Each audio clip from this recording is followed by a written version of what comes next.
Hi, so I'd like to start off talking about positive exponents and then going into what negative exponents mean. So we've been doing positive exponents for a while now. Let me just reiterate what they look like. So let's say 3 to the positive 2, all right?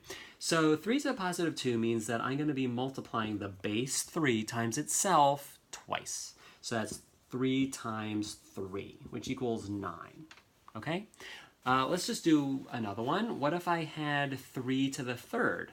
Well, in that case, that would be multiplying 3 to the base times itself, however many times the exponent tells us to, in this case, 3 times. So it would be 3 times 3 times 3, which evaluates to 27.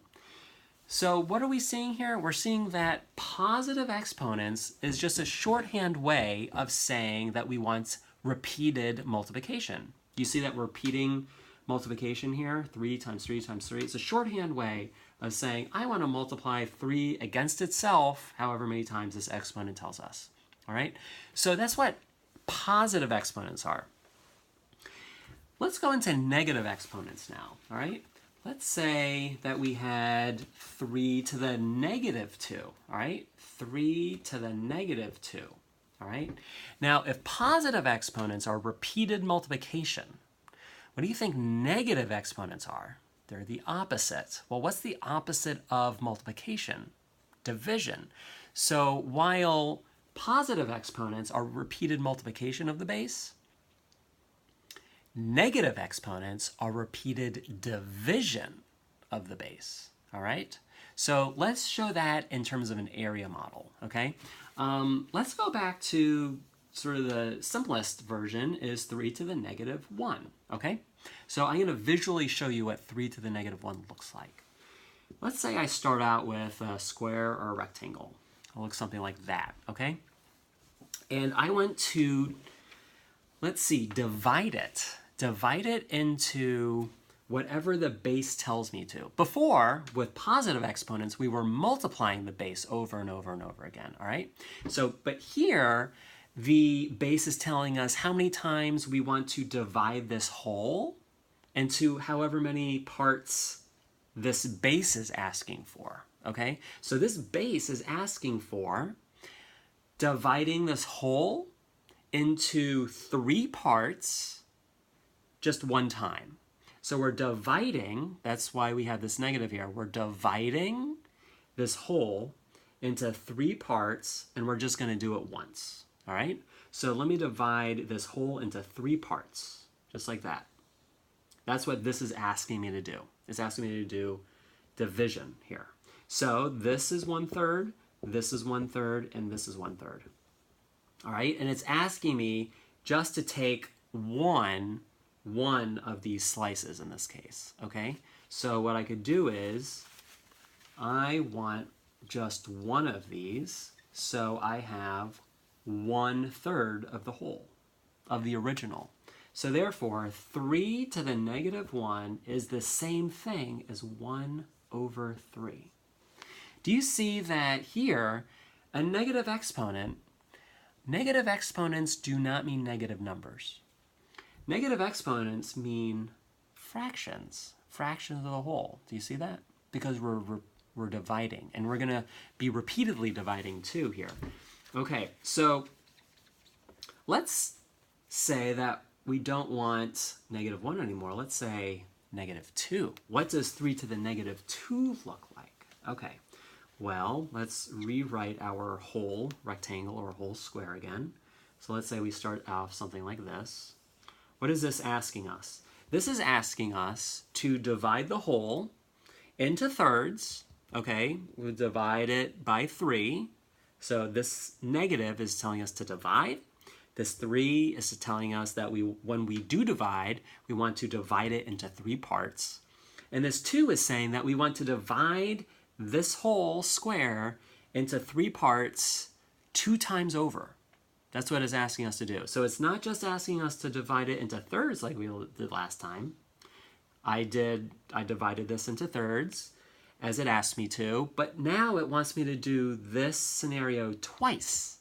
So I'll take thirds of this whole square one more time because it asked for us to do it a second time. All right, so what am I left with? I'm left with 1, 2, 3, 4, 5, 6, 7, 8, 9. Each one of these squares, resulting squares, is 1/9 of the whole. Okay, and I could write 1/9 for all of these squares. So that's what it's asking me to do. And it just wants to take one of these resulting squares. Therefore, what I'm left with is just 1/9. All right? So, because of this repeated division, because of this negative, exponent is a repeated, in this case, division because it's negative. 3 to the negative second is the same thing as 1/9. Okay? Remember that 3 to the positive 2 would equal 9. All right? But this is repeated multiplication. Here, this is repeated division, so that's why it's 1/9. Very important to remember. I know it's tempting to think that negative exponents will result in negative numbers. Untrue. Negative exponents result in fractions, okay? So let's continue on with just maybe one more example. There's only so much that I can write on this board before it becomes very messy. So I think 3 to the negative third might be about as much as I can do in terms of visually explaining it, but hopefully we can then extrapolate and you can see the pattern of what's going on here. Okay, let me rewrite the square or rectangle again, okay? All right, now what is this asking me? This is asking me to take this whole, divide it by 3, not once, not twice, but now 3 times over, okay? Again, this negative is telling me that I want to divide stuff. So I'll do what it says.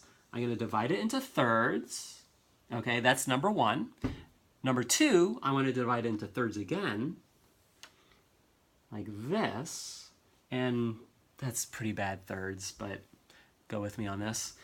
And now it's asking me to divide all of these into thirds one final third time, okay? So I'll take each of these little boxes, and I'll divide each into thirds, okay? So that's there. These are into thirds. This is into thirds. And lastly, it's into thirds. And if I had written this nicer, each one of these parts would be completely equal. So pretend each one of these sections are completely equal with each other. Okay, so now what are we left with? What is just one of these guys now? Let's see, how many of these rectangles do I have in this entire square? 1, 2, 3, 4, 5, 6, 7, 8, 9. So this first row has 9. 1, 2, 3, 4, 5, 6, 7, 8, 9. Second row is 9. And 1, 2, 3, 4, 5, 6, 7, 8, 9. All right, so 9 plus 9 is 18.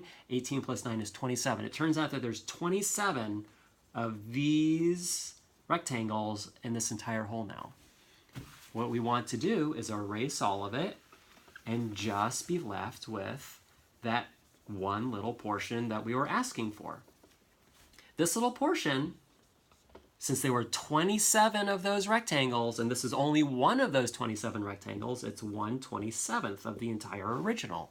Therefore, 3 to the negative third evaluates to 1/27, okay?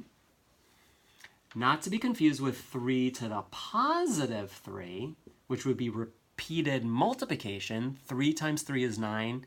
9 times 3 is 27. So 3 to the positive 3 is 27. 3 to the negative third is 1/27th. Remember, it's not negative 27. It's 1/27th. It's a fraction. So that's a first overview of negative exponents.